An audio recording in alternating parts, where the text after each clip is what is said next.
अस्सलाम वालेकुम। प्रोग्राम मुकाबला जोश का है के साथ मैं हूं आपका होस्ट इमरान सिद्दीक और T20 वर्ल्ड कप का आज इख्तिताम हो जाएगा। ऑस्ट्रेलिया और न्यूजीलैंड की टीमें फाइनल में मद्दे मुकाबले हैं और जो भी टीम टाइटल जीतेगी वो पहली मरतबा ये टाइटल जीतने में कामयाब होगी।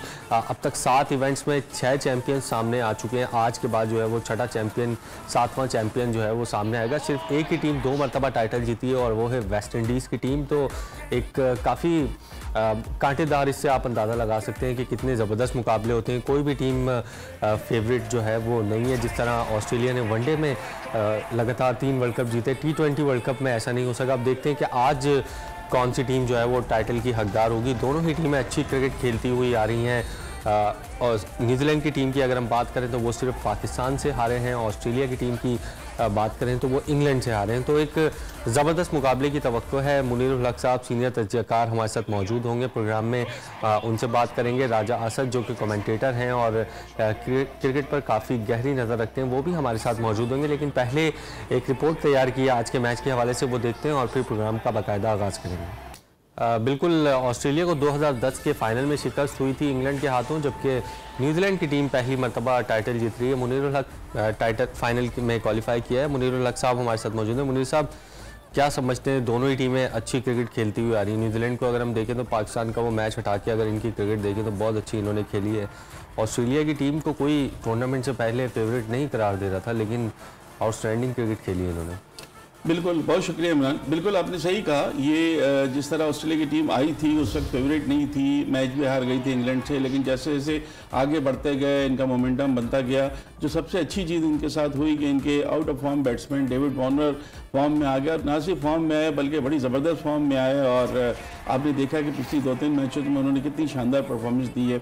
ऑन पेपर मेंटली चीज़ें लग रही हैं कि कुछ किंगरूज के हक में जा रही हैं, ऑस्ट्रेलिया के हक में जा रही हैं, लेकिन बहरहाल ये वर्ल्ड कप तो चला गया ऑस्ट्रेलिया में। बर आज़म ऑस्ट्रेलिया है, न्यूजीलैंड जीते या ऑस्ट्रेलिया जीते, लेकिन हम दोनों टीमों का कंपैरिजन करें तो एक तो ये टॉस जीतने का भी एडवांटेज हो जाएगा। जो भी टीम टॉस जीतेगी, बहुत ज़्यादा इंपॉर्टेंस हो गई है टॉस जीतने की अभी तक टूर्नामेंट में। दूसरा ये कि हमें तज्जिया करना होगा, तो हमें देखना होगा कि क्या वजह थी कि ऑस्ट्रेलिया को हम फेवरेट करार नहीं दे रहे थे, या क्या वजह थी कि न्यूजीलैंड भी इतनी फेवरेट नहीं थी जितना इंडिया को, इंग्लैंड को या फिर बाद में पाकिस्तान को फेवरेट करार दिया जा रहा था।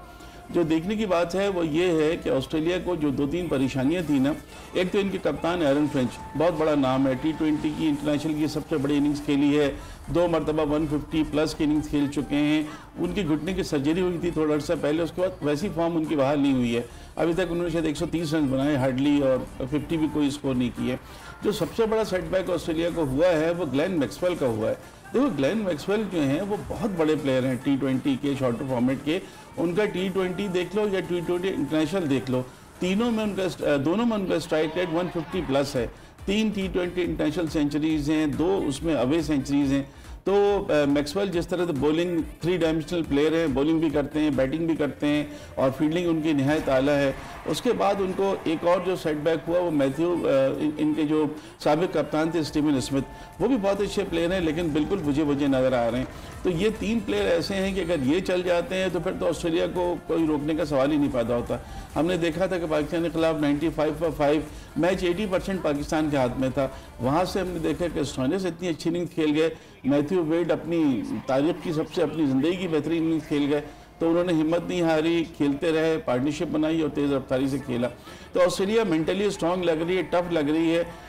लेकिन दूसरी तरफ हमें न्यूजीलैंड को नहीं भूलना चाहिए। एक नया रिकॉर्ड न्यूजीलैंड की टीम बनाने जाएगी कि सिर्फ 4 महीने में 2 ICC इवेंट वो जीत सकती है। तीसरा है मुसलसल, हाँ मुसलसल तीसरा है, लेकिन 2 वो जीत सकती है 4 महीने में।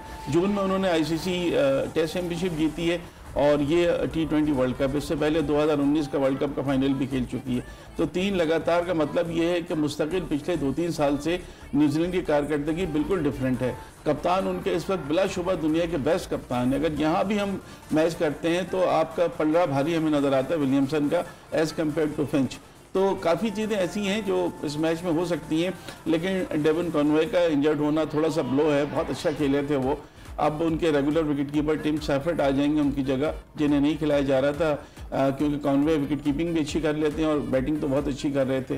तो थोड़ा सा आगे चलकर और बात करेंगे, लेकिन टफ है थोड़ा सा न्यूजीलैंड के लिए, मगर न्यूजीलैंड जिस तरह से खेलती चली आ रही है, यू नेवर नो कि क्या हो सकता है। राजा असद क्रिकेट के कमेंटेटर भी हैं और बेहतरीन तज्ज़िये करते हैं क्रिकेट पर, वो के साथ मौजूद हैं। राजा असद साहब, क्या कहेंगे? दोनों बेहतरीन टीमें फाइनल में मद्दे मुकाबिल हैं, लेकिन टूर्नामेंट से पहले कोई भी इनको अपनी फेवरेट लिस्ट में शामिल नहीं कर रहा था। पाकिस्तान, इंडिया, इंग्लैंड, ये टीमें फेवरेट लिस्ट में हमें नज़र आ रही थी, उसमें वेस्ट इंडीज़ भी शामिल है और दोनों ने बेहतरीन क्रिकेट खेली है, अपनी परफॉर्मेंस से फाइनल के लिए क्वालिफाई किया है। तो आज एक कांटेदार मुकाबले की तवक्को है, किसको फेवरेट समझ रहे हैं आप?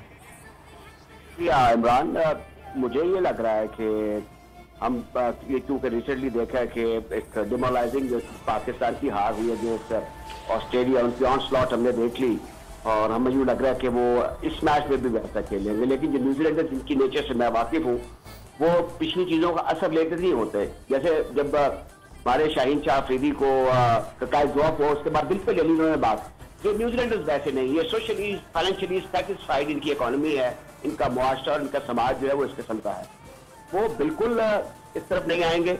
और मुझे मैं ऑन स्लॉट जो है बॉल में की या तो खैर वो नहीं अभी उस फॉर्म में आए।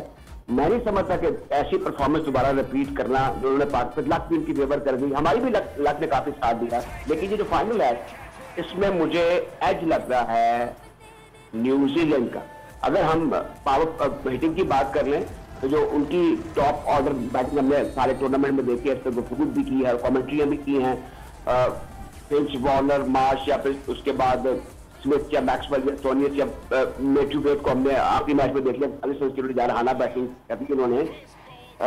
विकेट वैसी ही होगी मुझे लग रहा है, ड्यू फैक्टर भी नहीं होगा। टॉस वुड भी इंपॉर्टेंट, लेकिन दोनों टीमें जो हैं इसमें इस पाए के बॉलर्स और बैट्समैन हैं कि नहीं लगता कि वो टॉस को दिल पे ले लेंगे और इसको एक अपने लिए लूजिंग एंड समझेंगे। तो लग ये मुझे रहा है कि to start with slight edge to New Zealand over Australia.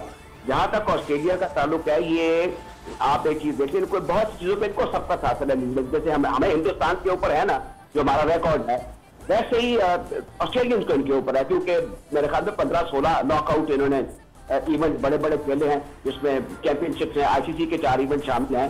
ये 16 में से 15 हार गए हुए हैं न्यूजीलैंड। लेकिन ये पुरानी बात, ये वो वाहिद टीम आप जानते हैं और आप सब कह भी चुके होंगे कि जिसने ये तीसरा आईसीसी का फाइनल खेलना है इस बरस, ये एज किसी और टीम को ये शरफ हासिल नहीं है, ये न्यूजीलैंडर्स को है।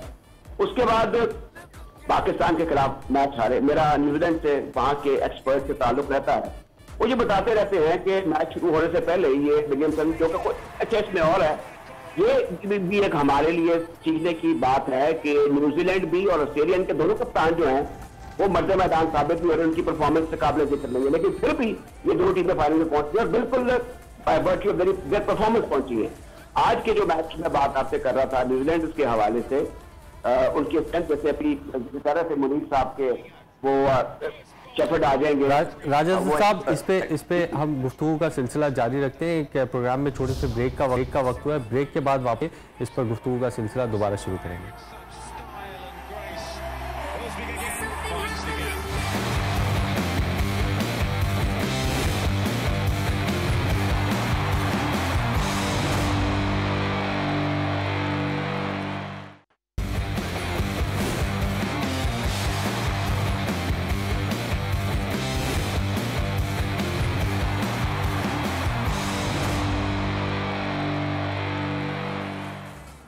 प्रोग्राम में एक मरतबा फिर खुशामदीद और राजा असद और मुनीरुल हक साहब हमारे साथ मौजूद हैं। मुनीरुल हक साहब, राजा साहब अभी बात कर रहे थे कि शायद दिल पे ले ली शाहीन शाह अफरीदी ने। मैं उस मैच के बाद भी प्रोग्राम में मैंने ये बात की थी कि जब वो कैच ड्रॉप हुआ, ज़ाहिर है एक इतना की मोमेंट है, वहाँ पे आपका कैच ड्रॉप हो जाए तो बॉलर ज़ाहिर अफसुर्दा होता है, डिसहार्टेंड होता है। तो जिस तरह शुएब मलिक गए हसन अली के पास, बाबर आजम का किरदार मुझे नज़र नहीं आया, वो जाना चाहिए था उनको, क्योंकि वो डेस्परेट नज़र आया। उसके बाद उन्होंने तीनों जो गेंदें की हैं पूरी अपनी जान से की और वो बनता नहीं था। वहाँ पे उनके जोन में गई, जो मैथ्यू वेड का फेवरेट जोन है, जो स्ट्रॉन्ग जोन है उनका, और उन्होंने उससे बिल्कुल फ़ायदा उठाया। तो लगता है आपको कि इतना बड़ा मोमेंट था, वर्ल्ड कप का सेमीफाइनल और 3 ओवर बाकी रह गए, कप्तान को जाके उनको हौसला अफजाई करनी चाहिए थी, कोई बात नहीं कैच छूट गया, आपने अपनी जो बॉलिंग है उसको जारी रखना है।